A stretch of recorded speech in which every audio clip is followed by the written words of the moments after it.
We are live. Welcome back, everyone. Today we have a special guest, a good friend of mine, Aurora Diamondheart, and she's going to be speaking with us about what she did to overcome her opioid addiction. So, for starters, I just kind of want to apologize because I'm a little bit squirrely right now. So, I just got to put that out there. So, if I seem a little squirrely, just bear with me. But Aurora, I saw you at the conference and we kind of connected a little bit. I had put out that TikTok that kind of just went ape shit. And I was kind of consumed with that at the conference and real emotional about it, because so many people were kind of reaching out. And then when you had told me that you had the same battle, I got teary eyed, just because it just confirms that more and more people, it just confirms it's far more people than people understand. So I thought it'd be really important for you to come on today and talk about your battle and your journey with your opioid dependence. But let's start by introducing you. And I know you have a channel on YouTube, and let's get into that. Yeah, all right. Well, hi everyone. I'm Aurora Diamondheart, and I guess you could say I'm like, oh gosh, how would I even introduce myself? Like, I'm a tarot reader. I'm also a YouTube content creator. I put out a lot of memes on Facebook too. I like to do a lot of memeing. I do a little bit of everything, it seems like. But my main focus, as far as like what we're doing here, is I make live streams once every 2 weeks about. And I just go on there and share whatever is going on in my life at that moment and whatever has been coming up that's been interesting. And then I pull tarot cards for the collective and and just little fun oracle cards. I do fortune cookies, but I did think it was quite the connection that we made when it came to the subject that we're going to talk about today, because it's something that people are just so ashamed to talk about. So it's nice to finally meet someone that's like ready to like, let's put it all out there in the open, because I know there's so many people out there that are just struggling with this, and yeah, I really want people to realize like they're not alone. I love that.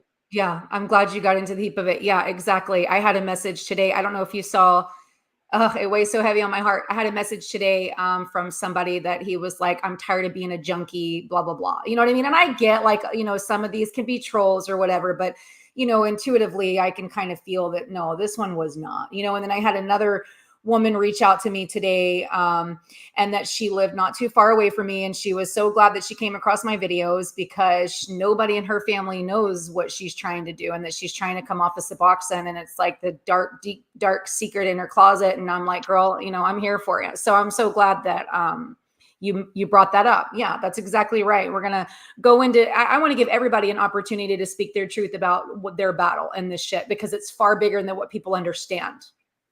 Absolutely. Absolutely. So, where did it start for you? Do you want to dig into it? Oh, we can dig into the whole thing. I'm willing to just, pull the rug up and show you everything that I went through as far as that goes. I'm definitely not ashamed to talk about it anymore. Okay. I would say my battle with opioids probably started when I was around 26. Okay, after I had my third son. Was it my third one? Yeah, my third son. Okay, I had a back problem. Okay, and just for a couple weeks, and so they prescribed me some Vicodin. Okay, that was like my go-to at the time was Vicodin.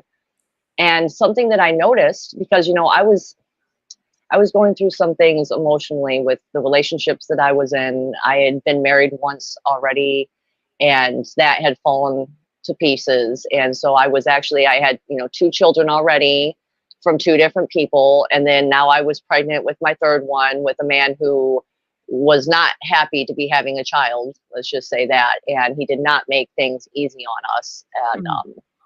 And so something that I noticed when I started taking the Vicodin was, oh my God, the emotional pain went away. That's right. I was like, oh, wow. Like they don't tell you about that. And I got immediately hooked on Vicodin, and just like, cause I could just feel happy for once. And that's the thing that I've been struggling with. That's right. Oh, yeah, I hope that you guys can't hear that. Someone's just trying, if someone tries to tell me, and now, yeah, they're going to. Oh, you're good now, actually. Keep going. Keep going. So it started for me with Vicodin. Okay. Uh-oh. Are you there, girl? Yep, that's where it started for me. Hopefully she'll hop back in here. She's frozen, but that's exactly where it started for me. It started in the doctor's office for me. Well, let me back it up a little bit. Hopefully she'll jump back in here. Hey, Chelsea. Hey, All right, guys. I'm How y'all back. doing? There she is. Okay. Hey, Oh no, I guys. can't hear you now. Oh Cool. no, did I mess it all up? Can you No, hear me? you're good. Nobody messed I anything can't up. hear you We're either. going with the flowing. Okay. So you said it started, all your pain went away. Oh, are you there? Oh. All right. Let's say hello to some people in the chat. This is going to be new for me. Hey, Chelsea. How are you? I'm so glad that you're here.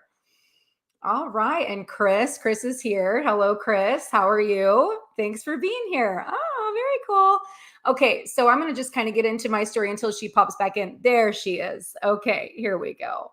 All right. I had to do a block real quick. This person was literally blowing up my phone. So I was just saying they're gonna miss out on my sweet memes because they are no longer allowed to see me on Facebook. Okay. So Okay. let's It's get all right. back. Yeah. Okay. So first of all, I just want to tell you, I freaking love your hair. Oh, It's thank so you. beautiful. And not very many people can pull that off, but you freaking rock it, Thank So you. tell you that. Yeah, you look so good. Okay, let's get back to business. So you Yeah. were dealing with some So I stuff was that, in my 20s. Yeah, I was 26, I found out through trial and error, I guess you could say, that Vicodin numbed emotional pain.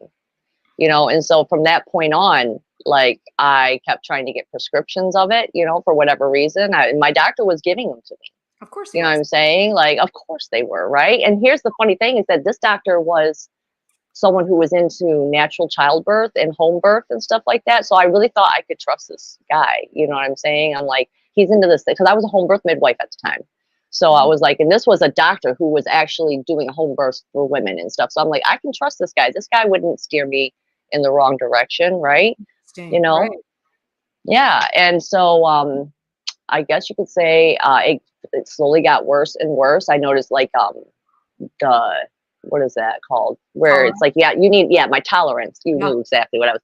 So my tolerance kept going up and up. So then I had to turn to the streets, Mhm. to get it. So I had to find a connection, and then you have to do this whole runabout with like these different people to just even like it's so sad but it's like you got to like pretend to be these people's friends. Do you know Yeah. what I'm saying? It's like I had to go and I would have to hang out at this woman's house. And she was an older woman. And I swear she was just like desperate to talk to anyone. And so everyone that came to her house, we would be stuck there for literally an hour and a half before we could even get out. And I remember just being like, oh man, like that was one thing I do not miss. I do not miss having to sit there and talk to people about things. I'm like, just give me my drugs and let me go. Yeah. Just let me have my substance and I'll be on my way. That's all Yeah. I'm here for. They You can don't like the basically had to traffic. pop some right there on the spot because you're like, can't take this. You know what I'm talking about. It's like, I know exactly what you're talking about, but they're like, yeah, "No, we can't have the traffic in and out." You know what I mean? You gotta yeah, stay for a little yeah. bit. They're like, Oh "Who's this man, for?" I didn't even think about that part. Yeah, But it's like that movie Pineapple Express. yeah. When the guy goes to buy his weed and the weed guy just wants to sit there and have like this normal conversation. You're like, dude, just let me have my weed and go. Like, yes.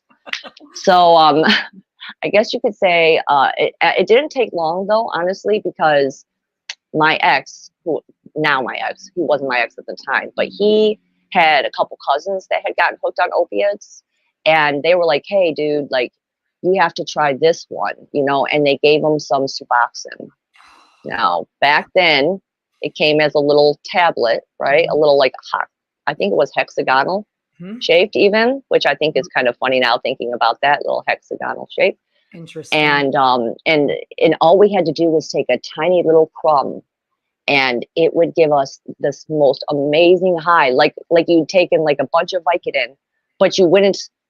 But if you took too much Vicodin, if you like went overboard with it, you would, you'd get sick, you'd get dizzy, all those bad side effects. But with Suboxone, it didn't do that. You Wow. see, you would just get really tired and stuff like that. But the high would last for hours. Like with okay, this was the craziest, saddest thing when it comes to taking opioids like Vicodin and Oxycontin and stuff like that. Is that The second I would take it, I'd be watching the clock because I knew when it was going to start to peak. Yep. And then from the moment of that peak, I'd already be feeling sad because I knew I was about to start coming down. And so I'd be counting from then, okay, to when can I take my next dose? And that was with the Suboxone? That was with the Vicodin. Oh, That with was the with Vicodin. Mm-hmm. that, Yes. yes. So that was such a noticeable difference for me when it came to the Vicodin and stuff like that, was how much with the Suboxone, it would last for hours, 8 hours, 12 hours. You're feeling it and you didn't have to worry about taking it again. And it felt like finally, like I was free from that clock, that timer of when I was going to be coming down. See, this is why I love talking to other people, because sometimes some of us go through so much, we forget these things, right? Like, and so, yes, you're right. I remember that. I remember I would take my Vicodin and just go ape shit, right? Clean my house. Yeah. Mm-hmm. And then I'd be sad when it come back down. It would make me sad. But see, for me, Suboxone, how that helped with me, I was up to like 10, 15 Vicodin. I mean, I was up to quite a bit of Vicodin a day. And so 20. Yeah, at one point, at the day. Yeah, at one point I was there too. It's funny because people will look at me and be like, "You took how much?" I'm like, "I know."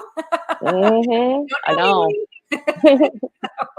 Yeah, and so for Suboxone though, I was trying to come off these Vicodin because I didn't have the money anymore. I just couldn't get them anymore. And I remember being in the bathtub and just withdrawing, right? Just completely freaking withdrawing and just crying and wanting a solution so bad. So when I finally found a doctor that could prescribe me Suboxone, so for me, it was more just the relief of not having to go through that shit. It got me high, but I was so miserable from detoxing that for me, it got rid of the crawling of the skin, it got rid of all of that. But yes, it did last forever. And yes, it is very strong. I remember an ex-boyfriend, we would pop pills from time to time. He would tell me, can you just pop pills every once in a while and like a normal person? I'm like, no, that is not how this one works. So when I got put on Suboxone, he tried to take some. He got real sick. It's not funny. Yeah, no. Funny, you got to have a tolerance, bud. Like, you got to walk before you crawl. Like, come on. Yeah. Crawl before you walk. Oh, I flipped it. You got to crawl before you walk. Okay, there we go. Okay, got it. You knew what I was saying. I got you, girl. So I'm so proud of myself for multitasking right now, hitting the comments and talking to you and doing all the things. Yeah. So super excited about that. Okay. So let's get into a little bit more of your story. I just wanted to kind of bounce that off of you because that's why I love going back and forth with people. Yeah. So.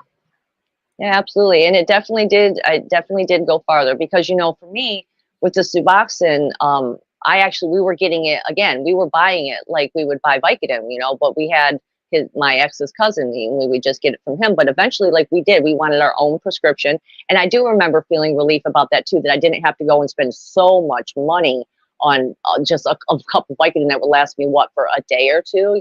I still had to pay for Suboxone out of pocket, but it was like nothing compared to what the Vicodin was costing me, And so I eventually did find a doctor that would prescribe them to me. And, it's crazy because this place was like, it's like a legal drug house. You know what I'm saying? It's like what it was. I mean, it was always loaded with people. It was the tiniest little thing, and I remember like God bless the doctor for like helping me at the time. But at the same time, it's like, they know what they're there to do. And they're just there to write the prescriptions for everyone and let them go on their way. Right. Right. Gosh, it eventually though, the Suboxone wasn't enough, because eventually the tolerance kept going up even for the Suboxone. And so now I'm struggling with staying awake and like I get that boost of energy, but it wouldn't last for very long. And so I was like basically just living to get high on the Suboxone, and I couldn't do anything else, you know, I couldn't imagine coming down off of it. I tried quitting it, and I saw what the withdrawals did. And the withdrawals were not, they were so much more than what the Vicodin was. You know what I'm saying? They were different. Okay. Like the Vicodin is more violent when it comes to nausea. And for me, nausea is something that I just have absolute terror of, because I've had a couple bad instances where I had food poisoning. So feeling nauseous for me would like trigger this PTSD response for me. So I was like, you know, I was glad to not have that, but the Suboxone withdrawals, oh my God, the leg pains, the absolute just, oh my God, horrible, restless legs, couldn't sleep, couldn't eat. I mean, I remember, like I said, the couple times I tried to get off of it, I would be up at 3, 4 in the morning. I'd just be pacing around my block outside, trying to just like get my legs to stop hurting so bad, you know? And so because I had taken this drug that was now making me tired and taking away my energy and everything, I turned to other things. It like opened the gateway up for other things. So now I was taking Adderall too. Okay. Then I got hooked on Adderall, and that it was basically like this constant combo of Suboxone and Adderall. And then if I could, every now and then I would like not take Suboxone for a little bit and then buy a couple Vicodin so I could remember what because it's the Suboxone high was, it ended up being different after a while. You know what I'm saying? So it was like, I want to go back and see remember what that first Vicodin, you know, highs would feel like. And then I quickly remember, oh yeah, that's right. It's not as strong as Suboxone. So I'd go back to the Suboxone. Wow. But with the Adderall, I would stay up for like days at a time, just being completely crazy, doing all like getting out, starting 100 activities, right? Not ever really finishing one. And then I would crash for a couple days, and I would literally not be able to wake up for anything. Like this was a point in my life. It was like the darkest years of my life where I literally couldn't be held responsible for any type of scheduled time appointments other than the doctors for the Suboxone and stuff, at which, you know, I'd like schedule them in the afternoon, evening, whatever, because I knew I couldn't get up in the daytime. I knew I couldn't, you know, like getting my children to school. I had to have my parents start helping me with that. I couldn't do it. You know, it's so embarrassing, you know, to think now, like all these things, like, you know, so the neglect, you know. At that time you had you separated, like because it was back and forth. Oh, were you? Okay. So I mean, it was trying to fill this void. You're pressing this void down. No, embarrassing, girl. There was a time where I smoked meth trying to come off of Vicodin and come in. I'm serious. I'm dead serious. Because you're in Deluluville. You know what I mean? It's that horrendous trying to come off of that drug, because, you know, it numbs the pain. Yes. But also like it becomes very, very physical. So, I mean, yeah, I did. I even tried crack. Yes, I did. Trying to come off of opioids. I didn't know what I was thinking, but yeah. I know. But like we think, you know what I'm saying? If we just do this, you know what I'm saying? If we just substitute, cause for me too, I would do the same thing. Like, I'm not going to, you know, I'm going to take it responsibly. You know, I'm going to get that Adderall prescription and I'm going to use it properly. I'm only going to take it in the morning when I need to actually get up and do something. And then next thing I know it's fucking 6 a.m. and I've taken it throughout the entire day. And now my stash is almost all gone and didn't get nothing done. Yeah. So were you getting your Adderall from a doctor at that point, or were you just getting it off the streets? I was mainly getting it off the streets, but you know, there was a point in time where I'm going to admit this, where I have a son that was diagnosed with ADD. Okay. And so they had prescribed him a stimulant called Vyvan. Okay. I did it too. Yeah. So I would just go and I would be like, I would just pour a little of the powder in there for him. If he needed, I would try to give him a little bit of a dose, but you know, honestly, he hated it. Yeah. And so I was like, okay, well, you don't have to take it then. Yeah. I'll take it. Yep. And we'll just keep going to the doctors and we'll keep getting these prescriptions. And here's the craziest and the worst part. So we started going to see this. I got like my insurance changed a little bit. So we had a primary care physician that we would go and we would see. And, you know, let me tell you, the ADD actually wasn't even ADD. They were misdiagnosing type 1 diabetes. Wow. So that's what that really was in the long run. Didn't find that out till he was 12. But so we're at this general physician, and this guy, he told me basically when I did tell him about my Suboxone and stuff like that, and he told me, he said, I'll be honest with you, I've never seen anyone be able to get off of it. After, Like, right. talk about setting someone up for failure. You know what I'm saying? Like, you're basically telling me I'm never going to get off this. So I guess I just keep going on and doing it. You know what I'm saying? Like, what was your I didn't have any response to that. I was just like, wow, really? I was like, okay, then, you know, like, this guy was not a good doctor. Like, he said some really shady comments to me every now and then. Like, one time he was like, I was talking to my buddies about you, and I was like, yeah, this girl, she's hotter than these strippers at this strip club. Oh, You know, and he was like, look at this picture, or see this stripper, see, like, you're definitely hotter than her. Like, where does that come into the picture? Why are you saying this to me? You know, like, it was so weird. You know, and I went through 2 more pregnancies still taking Suboxone. Well, one, I did get off of it. I was able to, I went over back to Vicodin, and my mom I made her to be in charge of how much Vicodin I would take. And so we weaned me off of the Vicodin. I got to 1 pill a day. Okay. But the doctor, that general physician, and then I immediately went back to Suboxone. I don't know because I'm like, I can't keep taking Vicodin again. You know, we got down to the 1, and I just couldn't do it. I just couldn't let it go. You know, and this general physician, though, never caught on that I was pregnant. 2 times. I would just wear like baggy stuff because I'm like, he's not going to prescribe me, you know, this stuff if I'm pregnant. You know what I'm saying? He's not going to prescribe me this stuff. And yeah, I couldn't believe it. Like, I couldn't believe that I got away with it. And then I would have to go back after I had the baby, right? And I literally show back up in the office with this baby, and they're like, when did that happen? You know, like, well, you know, the past 9 months, I'd say, you know, like. Do you mind that I ask?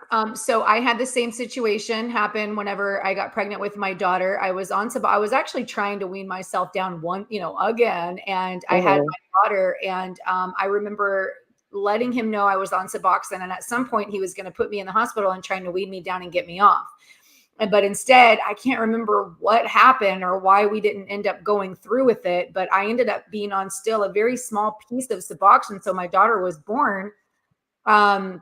And they would come in there and like do tests on her and stuff to make sure like she didn't have, you know, and now that I'm thinking about it, it really infuriates me that because you brought this up and here I am again, remembering something in my own journey. Right. So I guess my question is, did the baby have was there any issues with, because I know Aubrey had a little bit of issues, or they said she did. She seemed okay to me. She was a little fussy. But what about your child? Well, I actually have 2 pregnancies to compare this to. Okay. So the first one, my son Henry, with the Vicodin. Okay. Like, I gotten up to Suboxone. I was on it at the beginning of his pregnancy, but we switched over because I was like, I can't have a baby born hooked on Suboxone. I was telling myself this, right? And so I switched over to the Vicodin, and I was taking, like I said, 1 Vicodin a day. I'm sure, and he came out fine labor, fine birth.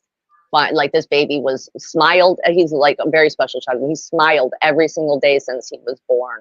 And you know, babies don't smile, you know, like every morning he would give me the biggest smile. No. And so I knew, and he was okay, and he's doing great. But then there was my son, William. Okay. So when I found out I was pregnant with my son, William, I told myself, like, I can't get off the Suboxone. I was like, I can't. It was so hard to do with Henry. Like, I'm like, I can't. I was like, I'm just going to have to see what happens, and I'm going to have to go through with this. And I actually had met another woman that was at the same clinic to get her prescription. And she was talking about how she had taken it throughout her entire pregnancy, and her baby was fine. She's like, my baby was fine. Like, don't even worry about it. Like, they're getting like the amount, the placenta is filtering out the amount that they would get. It's going to be like minuscule. You won't, just don't even worry about it, you know? And so that's what I literally had to do. And so after my son William was born, so I was on a decent amount of Suboxone still when he was born. Okay. And I could tell the difference. Yes. He was the only child of mine that had seemed like he had really bad colic for the first, I don't know, 6 weeks to 2 months. Okay. And now thinking back, because I was in denial at that time, you know what I'm saying? Like, wow, this baby just has colic, you know, like he just, no, I think he was going through withdrawals, you know, and that's something that I really have to live with and come to terms with, because to know that I put my baby through that, you know, it's like, as a mother, it's just so hard to I don't know, to go through that, you know, to know that I did that and I put my child through that because I wasn't strong enough to get off of it. But I did what it took, and I was up with that baby, walking with him because, you know, it's just funny enough, I had a dream about him 2 years before he ever came into my life. I had a dream that I was in this white room. It was so bright. Okay. It was the brightest white you could ever see. And there was a baby on the ground. And I was like kind of floating. I was like in this, like a spirit type form. And I was looking at this baby, and this baby was talking to me telepathically. And he said, I know you won't want to take care of me. Aww. And I said, what are you talking about? Of course I'll want to take care of you. He said, no, I'm going to be a lot of work, and I know you're not going to want to take care of me. And I said, I promise you, I will do whatever it takes to take care of you. And I love you. And his brother was born in between this dream time. Okay. His brother was born, and then he was born. And the first time I saw his face, I was like, oh my God, this is that baby. Oh, wow. You know? And so every time I started to get a little bit frustrated, you know, that this baby was crying and that I needed to get up and walk with him again. And then he's kicking and kicking and kicking. And I would remind myself of that dream. And I would just say, no, I promised him I would not make him feel bad about all the work it was going to take to raise him. Wow. And so I pushed through it that way, and I was able to get through it with him. And now he's fine. Now he's a great, lovely kid, you know, beautiful, lovely heart, you know, so. Yeah. Aubrey went through, thank you for sharing that. I know that's not easy for us to do, but that's what this is all about, right? That's definitely what this is about. We're here to speak our truth and not be ashamed of it. And, you know, this is real. You know, I was telling the last Chelsea Cotton, she was a nurse who was on, and she was kind of going into her story of her opioids and where it all started. And, you know, and she was like, I can't believe I'm about to admit this, you know, and I'm like, look, you know, I jumped on my roof and, you know, and kicked a window in to get to Oxycontin or oxycodone. I mean, this is a real stress. This is real. This is a real fight, you know, and especially with people who are dealing with trauma and don't know we were never taught how to deal with our emotions. We were always taught how to shove everything down and suppress everything, or, you know, take this pill and we won't have to worry about it. So I really appreciate you opening up and sharing that with me. The same thing with my daughter. She had, you know, minor withdrawals, and more as her, she would just kind of like shake her fist a little bit. It didn't happen very long. But, you know, I noticed a difference too. So, but, you know, you got through it, and that's all that really matters. And it was something that you had to experience, you know, and what a beautiful experience with your dream, Aurora, right? I mean, that you could go back to that. So yeah. My next question to you is, you know, what made you finally be like, I am so done with this. Like, this is the hardest thing I've ever freaking done. Like, how am I going to get through this? Like, you know, because some people are just okay. Some people are just okay with just being on that little slither, you know, and I don't judge people for that at all. I totally get it. It is a bitch to come off of. Yeah. But when you see the suppression of energy in a person that any and all medications really are doing, you will want to try to fight and liberate yourself. So, you know, yeah, let's get into that a little bit if you're ready for that. Yeah, absolutely.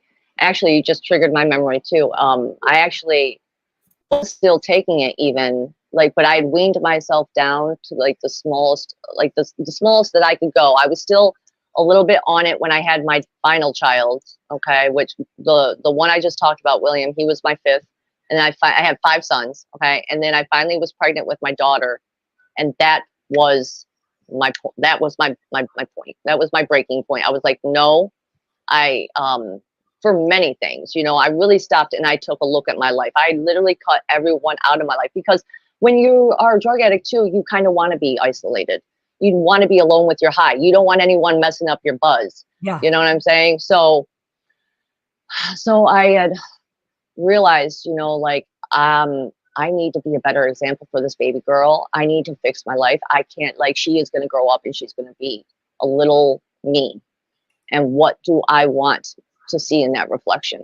You know what I'm saying? Like, I want to do better for her. And so at that point, from that point, I knew that when she was born, I was never going to go back to taking any of the Adderall or any Vicodin, you know, any of those things. But for the Suboxone, I had managed to wean myself into the tiniest little amount. And I am glad to say that with her, I didn't see any withdrawals. I didn't see any withdrawals with her. So I feel like I got on a small enough amount. But I still didn't know how I was going to get off of it because I tried. That's the thing. Like, I got down to this small amount and then I kept trying. Okay, I'm going to stop. I'm going to jump off that cliff. I'm going to stop it now. And it was, how am I supposed to take care of 6 kids? Yeah. Going through withdrawals. I'm like, I kept trying to explain that to people. Like, I can't, I couldn't, they still need their mom. You all aren't here with me taking care of these children, you know, even with the father's help. You know what I'm saying? Like, it wasn't enough because he was only the father to 2 of my children. You know, not what about the other ones? I just couldn't do it. So I kept taking it in order to just be functional, but I wasn't taking it to get high anymore. I understand. So that was a difference. Okay. So I wasn't taking it to be high anymore, but I didn't, and I did quit all the other drugs. Cause I was taking other stuff too, like random stuff, like,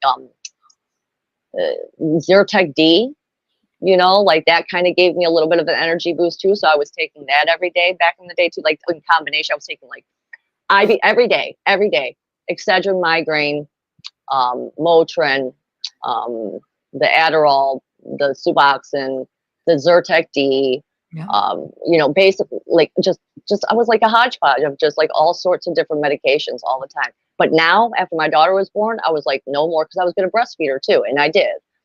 And with my son, William, I had to quit because I wasn't making enough milk. And I'm a midwife. So when I say that, like, it was devastating for me to not, at 6 weeks, to not be able to breastfeed him anymore. But then at the same time, I was like, you know, I'm just under so much stress, you know, like this, I need to pass this one off to other people that can help me. So he went to formula. So, but to get back to your point, how did I finally find myself out of this? Was a couple years ago. At this point now, it's been a couple years. Someone brought up Kratom to me. Okay. And they said, they showed me a YouTube video, and this girl was basically explaining how she used Kratom to get off Suboxone. Now, up until this point, I had no hopes that I was ever going to be able to get off Suboxone. This doctor had told me he'd never seen anyone get off of it. I'd already tried many times to get off of it. So I really didn't think that Kratom was really going to do much, you know, for me to help me. But I decided I'll take the chance, right? I'll take the chance because I'm already on such a low dose of Suboxone. I'll take the chance. We'll try the Kratom and see what happens. And the Kratom worked. It took away the leg pains. That was what I really needed the most help with. It took away the leg pains. It let me sleep. You know, it balanced out my emotions and kept me a little stable. So I used Kratom. And the last time I took Suboxone, I'll never forget it. I hadn't taken it for a couple days, and like for 3 days, right? Because that's when the withdrawals really start to go their highest, is at day 3. Oh yeah. And they do that shit on purpose. They know that. They know the half-life is so long, okay? And then from taking it so long, it takes forever to get out of the system. Oh yeah, they know exactly what they know what they're doing. Yeah. But on Christmas Eve, 2 years ago, that was the last time. Cliffhanger. Yeah. I know, right? Christmas Eve. There she is. Or did you not hear me? Was I gone? We're all good now. Christmas Eve. Okay. Yeah. Christmas Eve. I think it was like 2 or 3 years ago at this point. I can't remember exactly which one it was, but I took one little tiny piece of Suboxone. Okay. And I didn't even feel it. I didn't even feel the Suboxone. The Kratom had taken over. Okay. You know? So I was like, wow, okay. Like, I don't need to take Suboxone anymore. I can just go ahead and switch over to Kratom, which I feel better about. Yep. Because of the fact that it's actually a medicinal plant. You know what I'm saying? Not that I want to be taking Kratom every day for the rest of my life either, but at this point, I feel like this is the best trade that I could make. Yes. You know, I'd rather not be on Suboxone. I can take Kratom. I can buy it over the counter. It's not that expensive, you know, and it helps me. It helps me do the things I need to do, That's right. you know, to get through things. So what do you mind that I ask? Okay, so there's a lot of people that are like, Kratom, and I get it. I totally get it. Because Kratom is addicting too. But for starters, you know, you got to find a high quality, good Kratom. You don't just go to the gas station and buy a Kratom because that's where the problem is. You don't just go, you know, you got to find something that's high quality and that's good. And that's exactly what I did. I used Kratom to help me, and it did help. It did help tremendously. And I get it. There are a lot of people. You just have to be ready. You have to be ready to come off of it. You can't just indulge in Kratom all day. You know, you got it. What I did, and then I'm going to ask you what you did, is I took Kratom. I took 2 little grams 3 times a day with orange juice. And that really just alleviated the withdrawal symptoms, which are so fucking horrendous, right? Absolutely. So how did you go about it? How often, I mean, if you don't mind, because there are so many people. Yes, absolutely. Yeah. I wasn't really sure how much to take. Honestly, I started with just like 2. I don't know what the grams was. They came in capsules, and I would take, I started with like 2 or 3 capsules once every, I was telling myself I was going to take it once every 4 to 6 hours. Right. But mainly what I had to do was take 1 or 2 every time I started feeling the leg pains come back at the beginning. Okay. I had to take some every single time I felt those leg pains come back. And then slowly I was able to space it out, you know, more and more, which, like I said, like, I'm admitting this, I do take Kratom every day still. I do. I know it's a lot of people do. Know, there are a lot more people that do. So yeah, that's what I tell myself. You know what I'm saying? I'm like, okay, but you know, would I rather be on Suboxone or would I rather be on Kratom? You know what I'm saying? Like, Kratom. I'm gonna take the Kratom. 100%. So we have Gerald here. What's Kratom? What would you say Kratom was? And why do you think it helped you, Aurora? Kratom, from my understanding, is a type of tree that grows in Asia. And there's all these different types of strains actually of Kratom, like different species of Kratom. So for me particularly, I do the white mangda. Yep. And I do a red mangda too.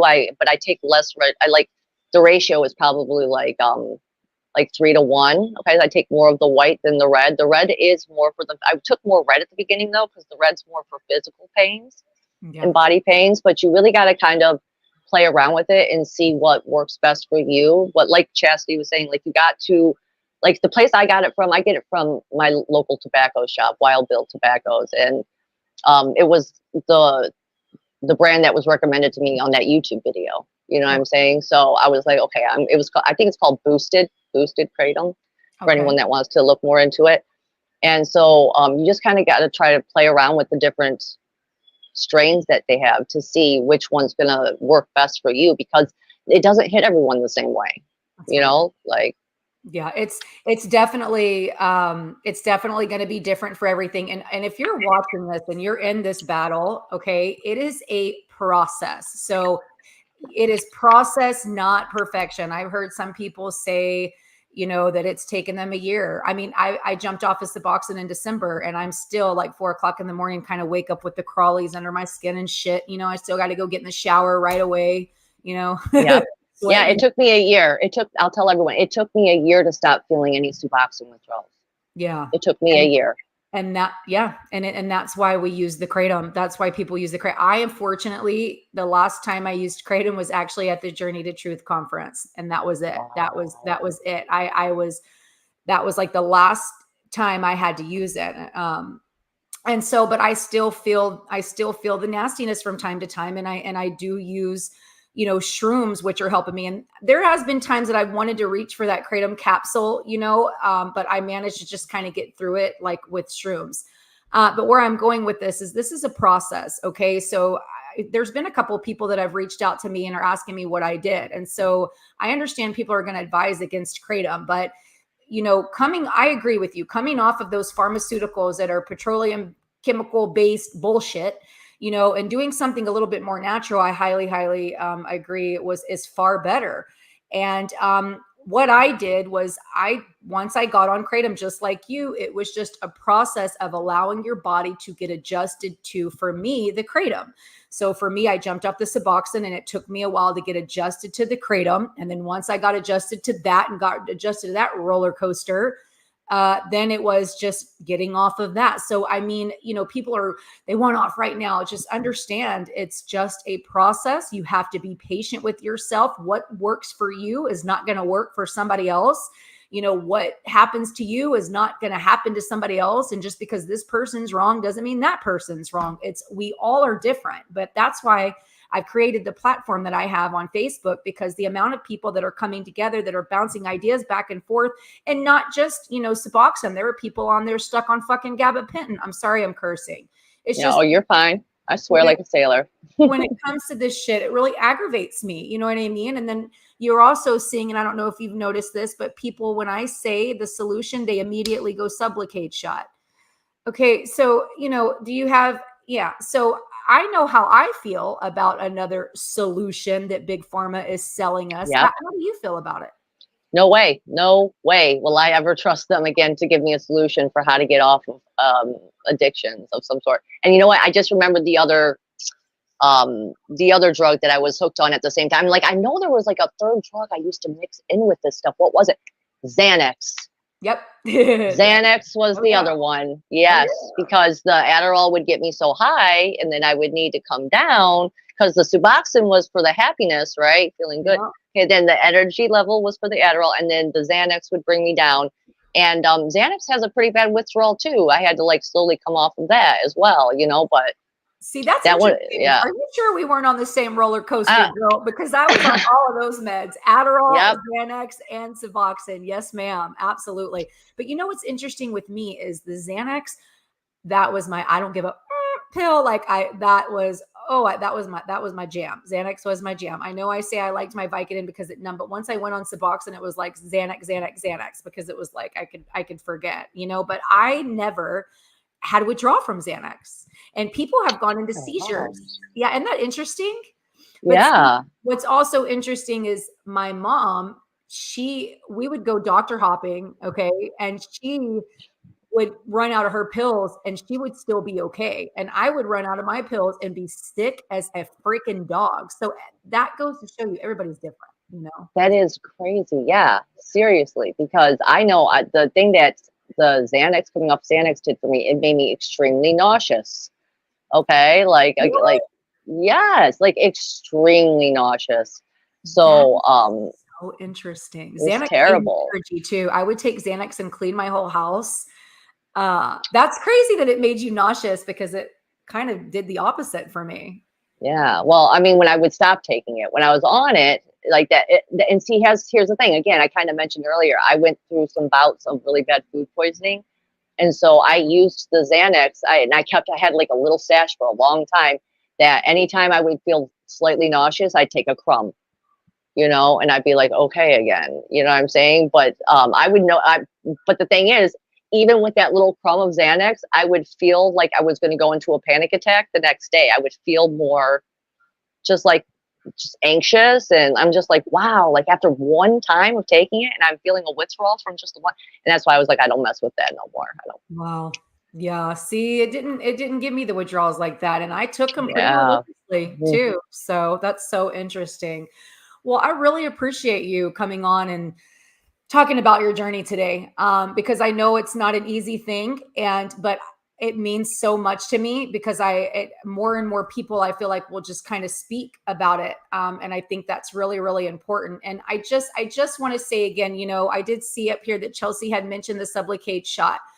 I just strongly, strongly believe that there is just something, that we don't know about that shot yet. And I have seen, already negative things about it. Go ahead. I'm sorry. I'm like, Suboxone was supposed to be the answer to getting off the Vicodin. It just sounds like you're trading another one. I don't know what the Sublocade shot is. I'll just say that right off the bat. I don't really know what that is, but that's literally how they sold the Suboxone to us, was that this is your ticket off of Vicodin.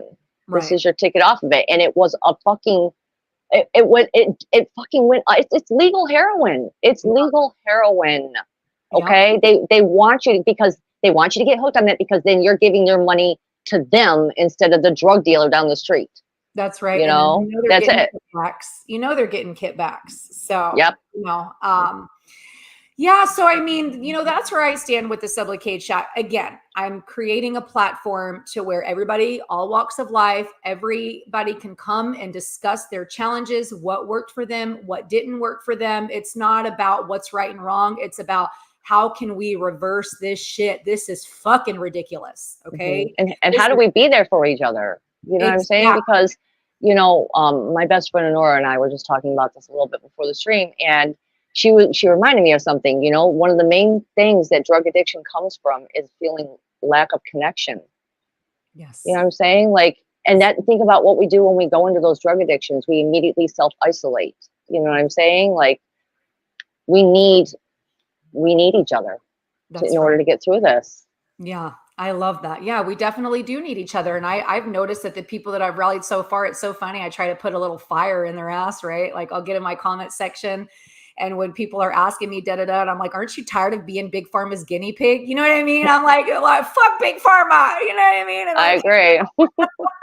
and it's funny because then I see them kind of pop up in my Facebook, like, with that fire, I'm like, yeah, I'm like, from a heart-centered place, though. Okay, we're unconditional love here. We're trying to be. Anyway, well, I feel you, girl. thank you so much, Aurora, for coming on today. I really, really appreciate it. And I really look forward, because I know we'll be connecting more and more in the future. I'm really looking forward to that. So is Yeah, there anything you want to absolutely. leave with anybody today? What's one thing you want to tell everybody today? I would say don't give up hope. You know, think of how long it took you, like for how many years, because most likely if you're on Suboxone, you've probably been on it a while. Think of how many years it took to get to that spot even. It's going to take so many years coming from that point of, okay, I'm done with this. Like for me, for instance, it took me I was on it for 10 years. You know what Yeah, I'm saying? Like, this is something I'm walking out of from 10 years of building it up. so All right. proud. So, yeah, thank you. And so, like, I'm only 2 or 3 years in now. It's going to take me however long it's going to take, but I'm going to do my best not to make myself feel bad and guilty about how long it's taken me to totally clear all this out. Like going from the Suboxone to the Kratom, and now finding my peace inside myself, like psychologically and emotionally and everything, like to get well enough to do it. You will get there. Don't overwhelm yourself. There is hope. There are people out here for you to talk to. Like, we're here, and I just pray for all of you out there that go through these struggles, because you're not alone. And Yeah. they fucked us, man. They fucked us over. They did this on purpose. They knew what they were doing. And now we're the ones left cleaning up the mess. Well, bullshit. I got goosebumps all over. Look, my hairs are standing up. Bullshit. Listen, I'm gonna Yeah, find I'm a feeling fucking it. solution. Yeah, no. Listen, no. We're going to reverse this bullshit. This is bullshit. And that's right. This was an attack. It's attack after attack after attack. We have been fighting these people. Okay. But anyways, yeah, we've been fighting for a long time. Yeah. But so thank you so much, everybody, for joining today. This was really cool. I loved having people in the chat. Fun. And Aurora, thank you for coming on and telling your story. And I hope everybody has a wonderful, wonderful evening. And we'll talk soon. You'll have a good day. Bye. Bye.